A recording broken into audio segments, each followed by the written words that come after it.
Good morning student. पिछली कक्षा में हमने आप लोगों को विद्यार्थियों के लिए परामर्श के प्रयोजन के विषय में बताया था। आज हम आप लोगों को उपबोध्य उपबोधक संबंध यानी परामर्शदाता और परामर्श लेने वाले व्यक्ति के संबंध के विषय में बताएंगे।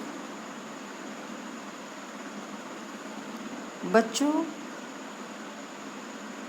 परामर्श के लक्ष्य की प्राप्ति उपबोध्य और परामर्शदाता के संबंधों पर निर्भर करती है।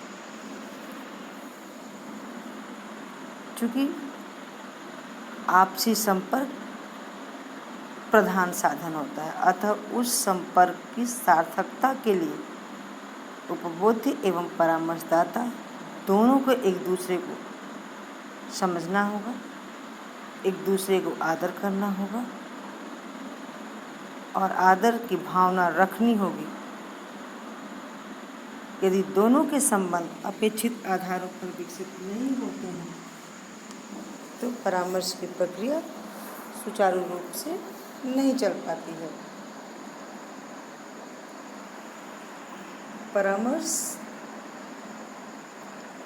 की प्रक्रिया को सुचारू रूप से चलाने के लिए उपबोध्य परामर्शदाता संबंधों के विकास के लिए कुछ तकनीकों का विकास किया गया।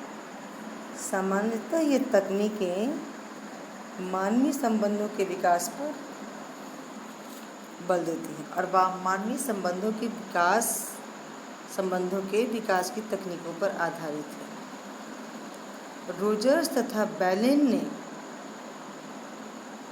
कुछ उपबोधक केंद्रित तकनीकों का जिक्र किया। क्यों? क्योंकि परामर्श का संबंध बच्चों बहुत अद्वितीय है। परामर्श संबंध बहुत अद्वितीय कार्य है जिसमें परामर्शदाता अपने विषय में कभी नहीं सोचता है, अपने विषय में कभी भी नहीं सोचता है। वह जो है ग्राहक की चिंताओं की, वह ज़्यादा से ज़्यादा समय ग्राहक की चिंताओं और डर के बारे में ध्यान से सुनता है, सोचता है और यह सामान्य और स्वाभाविक है कि ग्राहक पूरी तरह से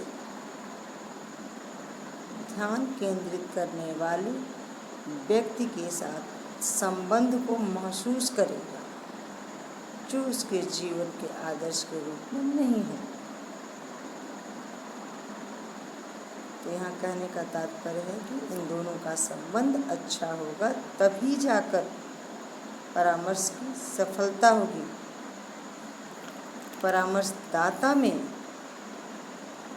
अपनी बातों विचारों के द्वारा उपबोध्य के विचारों को परिवर्तन करना।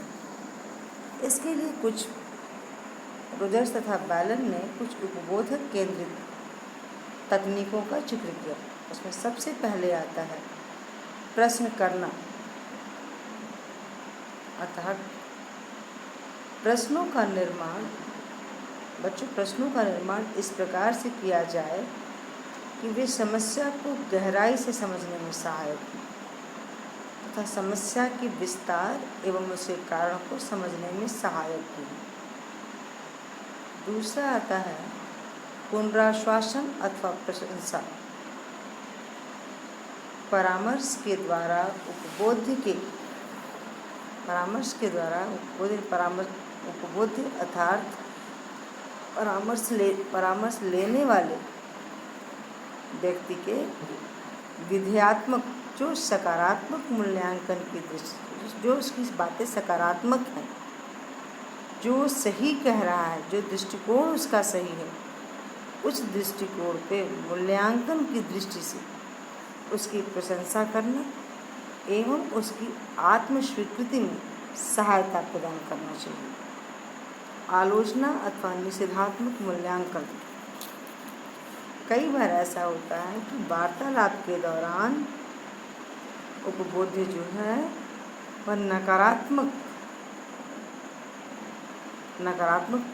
बातें कहने लगता है। उस समय परामर्शदाता द्वारा उपबोध्य का नकारात्मक जब बातें करता है, सुनना तो होता है परामर्शदाता सुनेगा। शांति से सुनने के पश्चात परामर्शदाता द्वारा उपबोध्य का निषेधात्मक मूल्यांकन किया जाना चाहिए, यानी उसको सिरे से नकारना चाहिए।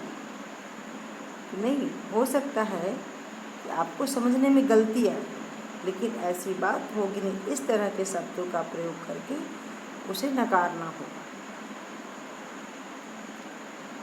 इसके पश्चात आता है बच्चों व्याख्या। उपबोध्य द्वारा अपने संबंध में कहीं पूरी या अधूरी बात के प्रयत्न की व्याख्या करना। जब भी उपबोध्य परामर्शदाता के सामने जाता है तो परामर्शदाता के सामने उपबोध्य अपने विषय में, अपनी समस्याओं के संबंध में जो भी बातें कहता है, वो बातें कही गई वो बातें या तो पूरी होती है या अधूरी। उन बातों का यह प्रयत्न करना चाहिए कि उसकी वो व्याख्या करे।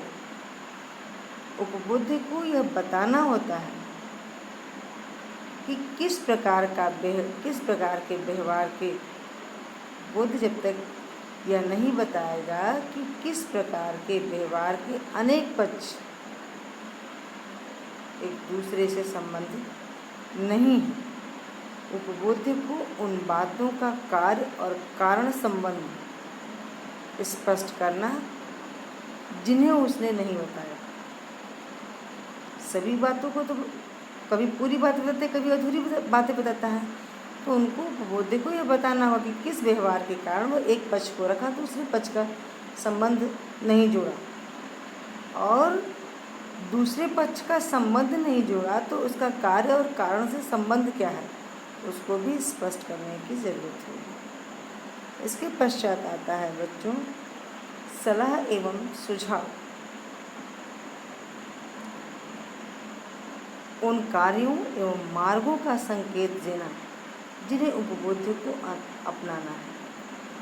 परामर्श प्रक्रिया एक ऐसी प्रक्रिया है बच्चों जिसमें परामर्शदाता द्वारा उपबोध्य को सलाह दी जाती है, और यह सलाह ऐसी होती है जिसमें परामर्श लेने वाला व्यक्ति उसे स्वीकार करे। अब ये उसके ऊपर डिपेंड करता है कि वह उसे स्वीकारता है या नहीं स्वीकारता है। तो परामर्श के माध्यम से व्यक्ति के अंदर वह क्षमता विकसित की जाती है जिसके द्वारा वह अपनी समस्याओं को समझे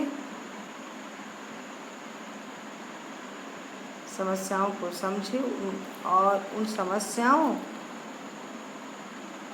और कार्यों की समस्याओं को समझे, अपने उत्तरदायित्वों को समझे, अपने लिए निर्णय ले सके।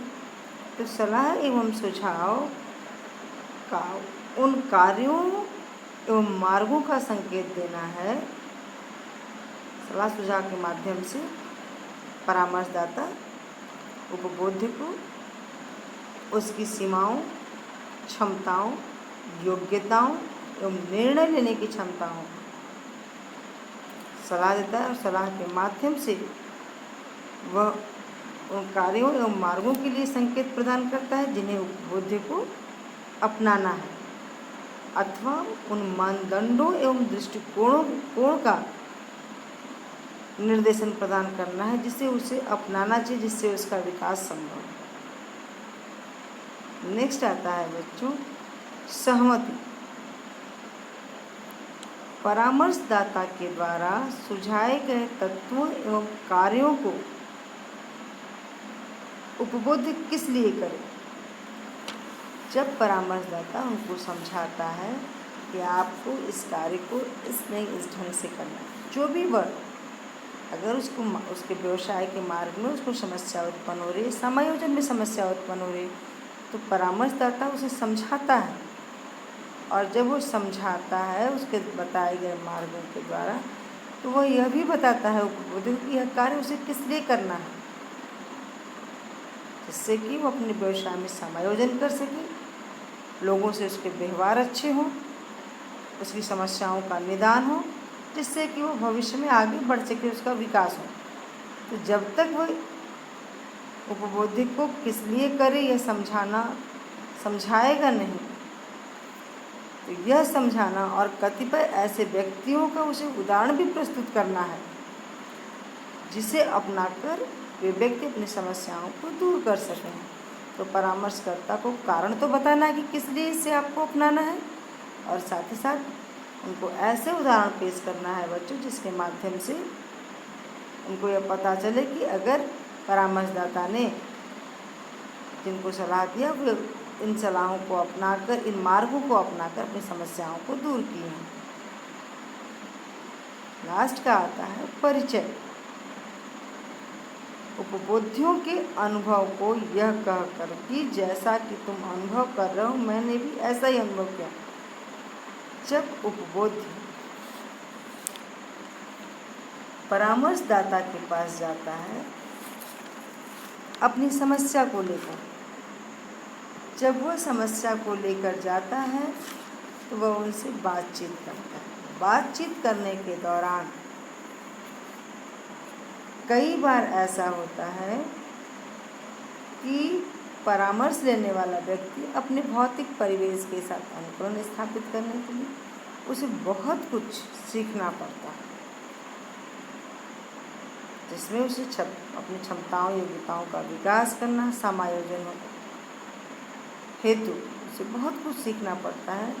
उस समय उसे ऐसा लगता है कि मानो लोग उसे समझ नहीं रहे।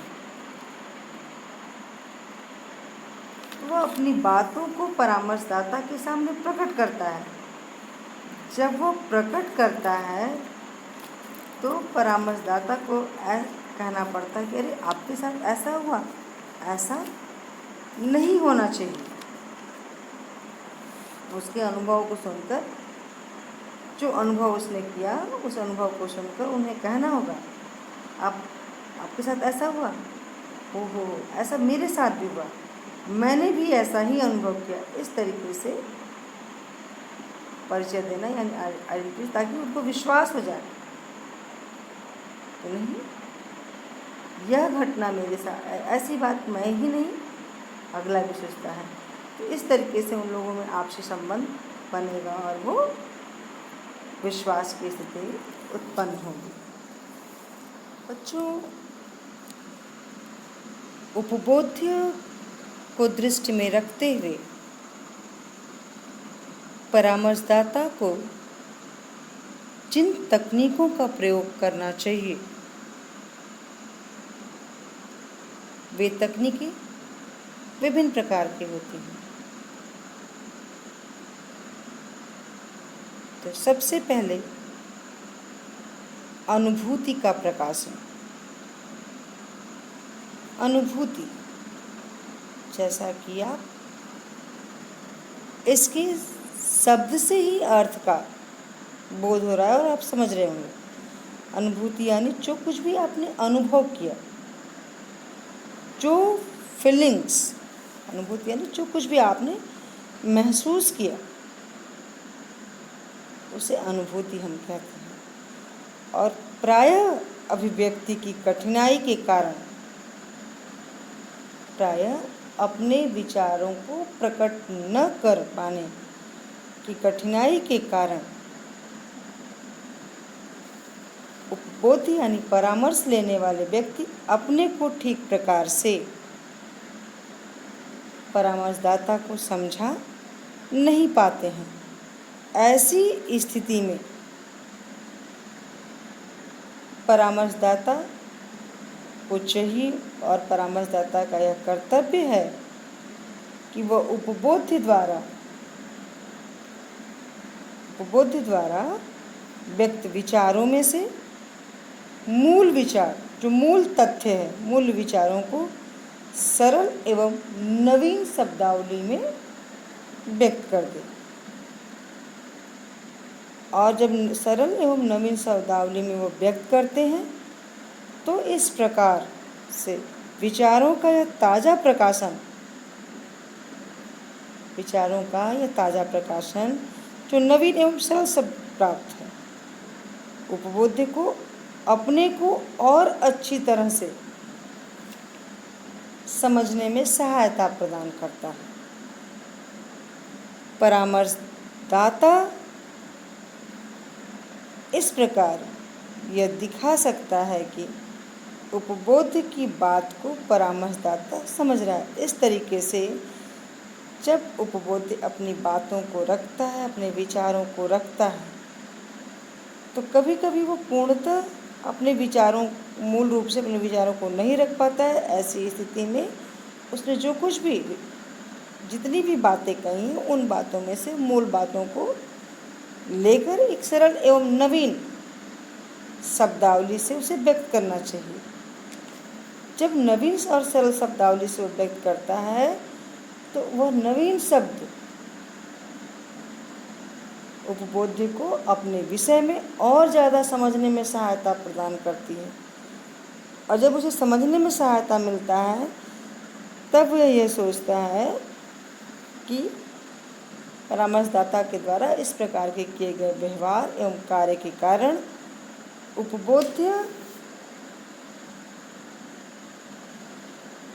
इस बात को समझता है कि परामर्शदाता उसकी बातों को समझ रहा है और उसके अनुरूप वह व्यवहार कर रहा है, वह उसे समझा रहा है। जब तक वो ये नहीं समझेगा कि परामर्शदाता उपबोध्य की बात को परामर्शदाता समझ रहा है, तब तक परामर्श की प्रक्रिया आगे नहीं बढ़ पाती है। इसके पश्चात आता है बच्चों साधारण स्वीकृति। जब उपबोध्य अपनी कठिनाई को यानी जब उपबोध्य अपनी समस्याओं, क्योंकि मानव जीवन में बच्चों नित्य प्रतिदिन समस्याएं उत्पन्न होती हैं। परिवर्तनशील युग है, परिवर्तन होते रहते हैं, समस्याएं मनुष्य के सामने आती हैं। जीवन की सुबह दैनिक चर्या में आप लेंगे दिनचर्या में, तो सुबह से शाम तक एक समस्या का निराकरण होता है, दूसरी समस्या खड़ी हो जाती है। और कभी कभी समस्याओं का समाधान व्यक्ति स्वयं नहीं कर पाता है। उन समस्याओं के समाधान के लिए उसे परामर्श की आवश्यकता होती है। जब वो परामर्शदाता के पास जाता है, उपबोध्य जब परामर्शदाता के पास जाता है और अपनी कठिनाई को परामर्शदाता की समक्ष रखता है, अब अपनी परेशानी कठिनाई को जब वो परामर्शदाता के सम्मुख रख रहा होता है, उस समय बीच बीच में परामर्शदाता को सामान्य स्वीकृति सूचक प्रत्युत्तर देने होते हैं, जैसे हूँ, हाँ ठीक है, ऐसे शब्दों को बोलते रहना चाहिए। इससे केवल इतना ही पता चलता रहता है बच्चों कि परामर्शदाता उपबोध्य को स्वीकार कर रहा है तथा उसे वह समझ भी रहा है। इसके पश्चात आता है बच्चों स्थापना। परामर्शदाता को उपबोध्य एवं अपने संबंधों के स्वरूप की सामान्य व्याख्या कर देना चाहिए, ताकि दोनों के संबंध, दोनों एक दूसरे के विचारों को समझें, दोनों में एक दूसरे के प्रति आदर भाव रहे और दोनों में अच्छे संबंध स्थापित हो सके। नेक्स्ट आता है बच्चों अनिर्देशात्मक पथ प्रदर्शन। बातचीत प्रारंभ करने एवं उसे जारी रखने के उद्देश्य से निर्मित सामान्य प्रश्नों को बातचीत प्रारंभ करने और उसे जारी रखने के उद्देश्य से जो प्रश्न बनाए गए हैं, जिन प्रश्नों का निर्माण हुआ है, उन प्रश्नों को परामर्शदाता को पूछना चाहिए और जिनका उद्देश्य बातचीत के माध्यम से निर्देशन को प्रदान करना है। इसलिए उन प्रश्नों को पूछकर निर्देशन की प्रक्रिया को आरंभ करना चाहिए।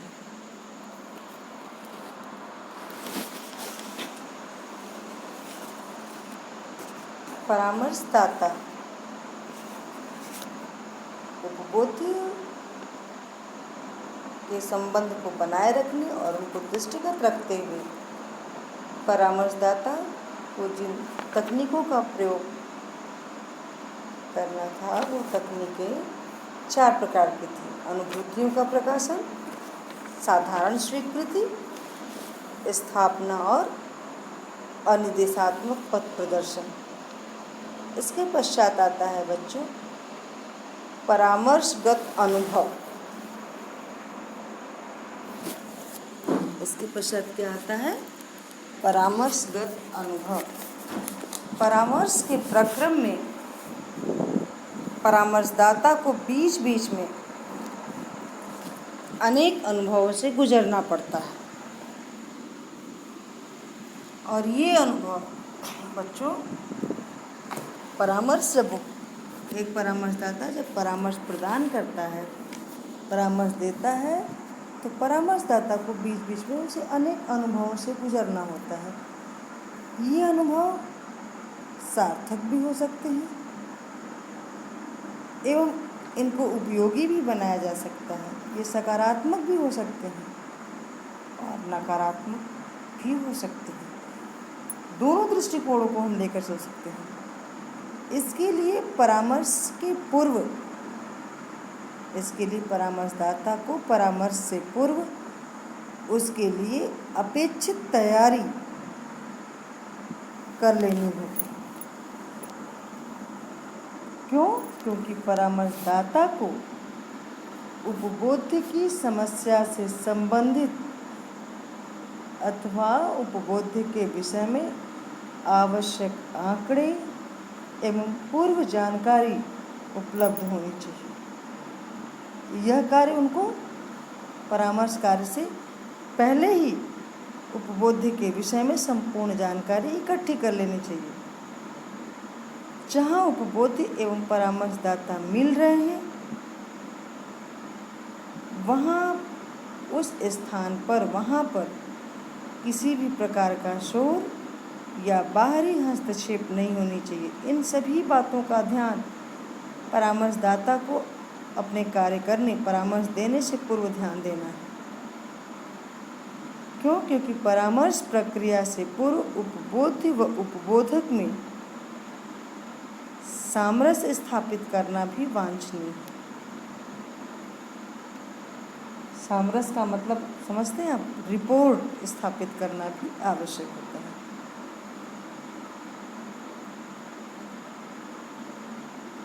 यह सामरस्य परामर्श की सफलता के लिए अत्यंत महत्वपूर्ण तत्व है।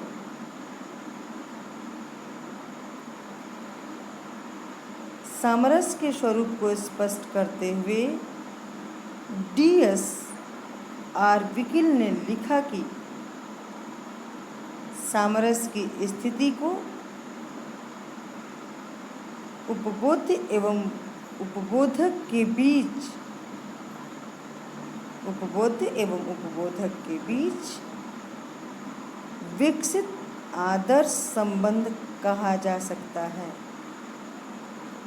यह एक ऐसा संबंध है जो सहज, सरल, आरामदेह और स्वतंत्र होता है,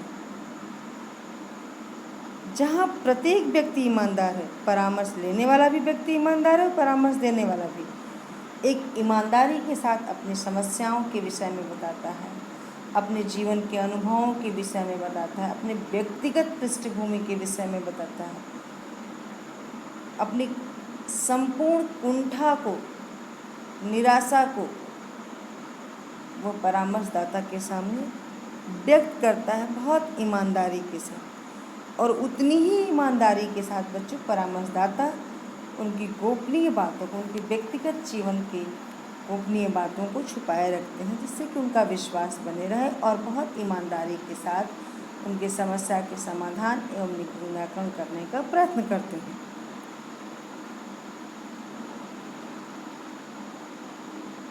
परामर्श के दौरान कुछ समस्याओं का जिक्र भी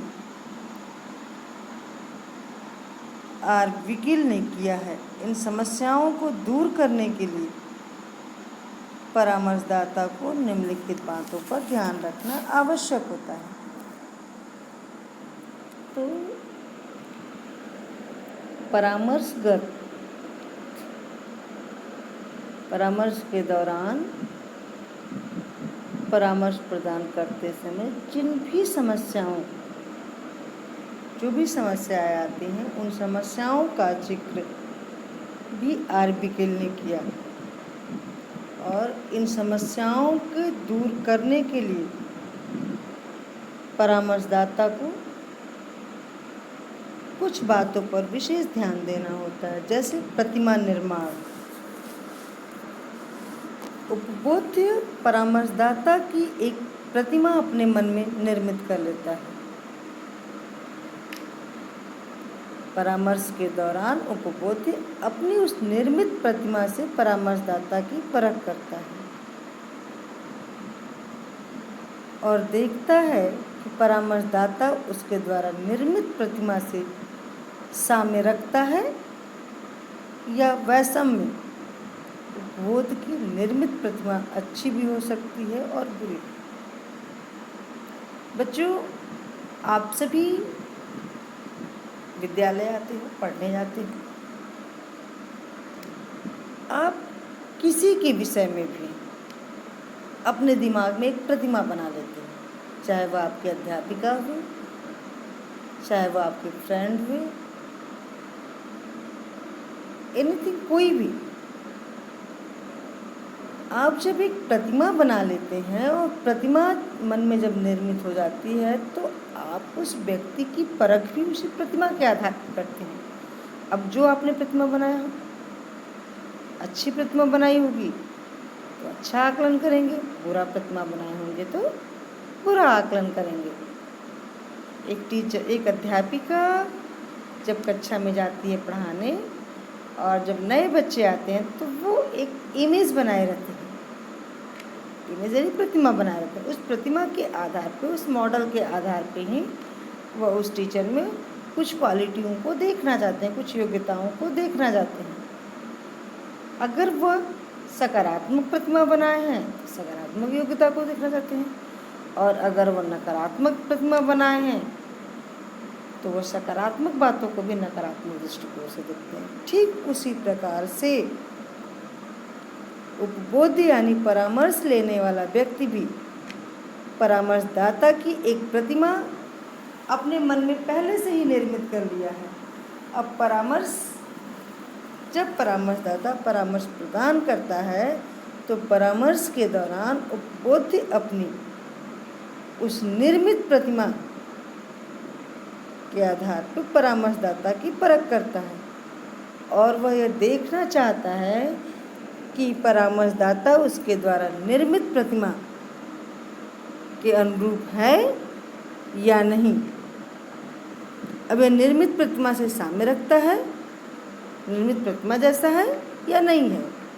उपबोध्य की निर्मित प्रतिमा अच्छी भी हो सकती है और बुरी, दोनों ही हो सकती है। नेक्स्ट आता है बच्चों विधेयात्मक वातावरण। जब परामर्श का प्रारंभिक सत्र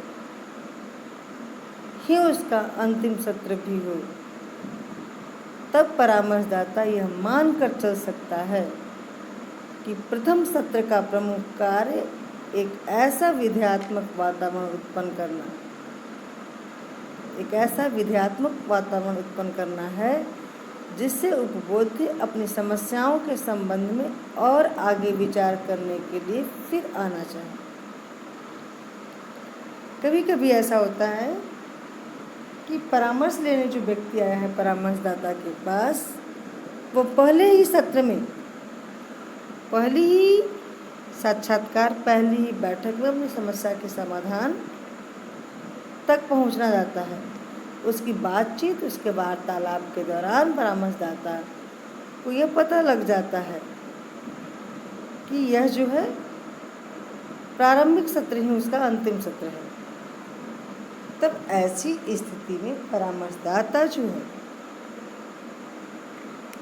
यह मान कर चल सकता है कि प्रथम सत्र का प्रमुख कार्य एक पॉजिटिव, एक सकारात्मक वातावरण उत्पन्न करना है।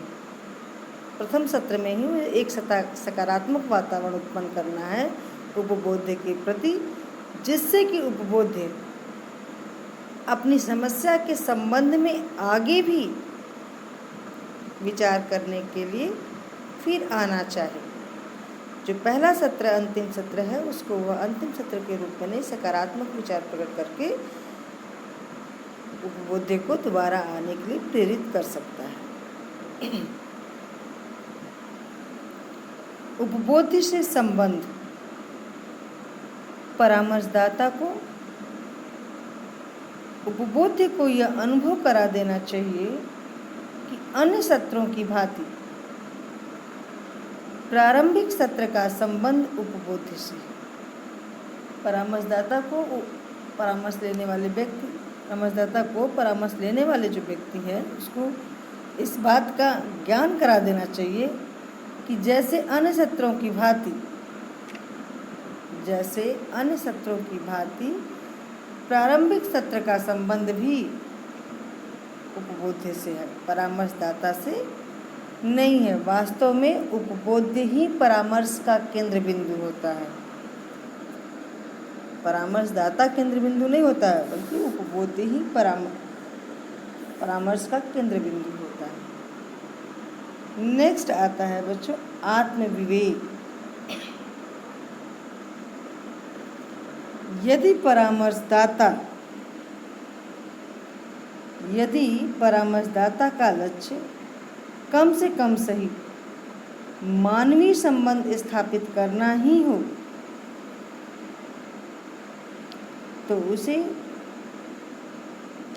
यह बात समझ लेनी चाहिए कि वह किसी प्रणाली विज्ञान या तकनीक से प्रतिश्रुत, यहाँ पे प्रतिश्रुत का अर्थ समझिए, अनिवार्य रूप से बंधा हुआ नहीं है। यह केवल आत्मविवेक से बंधा हुआ है, अर्थात परामर्शदाता को अपना कार्य पूर्ण निष्ठा के साथ करना चाहिए। किसी विशेष प्रणाली या प्रविधि को प्रक्रिया में अनिवार्य स्थान देना उसके लिए आवश्यक नहीं होता है। पुनः आगे में रुचि ले। सत्र के अंत में परामर्श की प्रक्रिया में परामर्शदाता जब परामर्श देता रहता है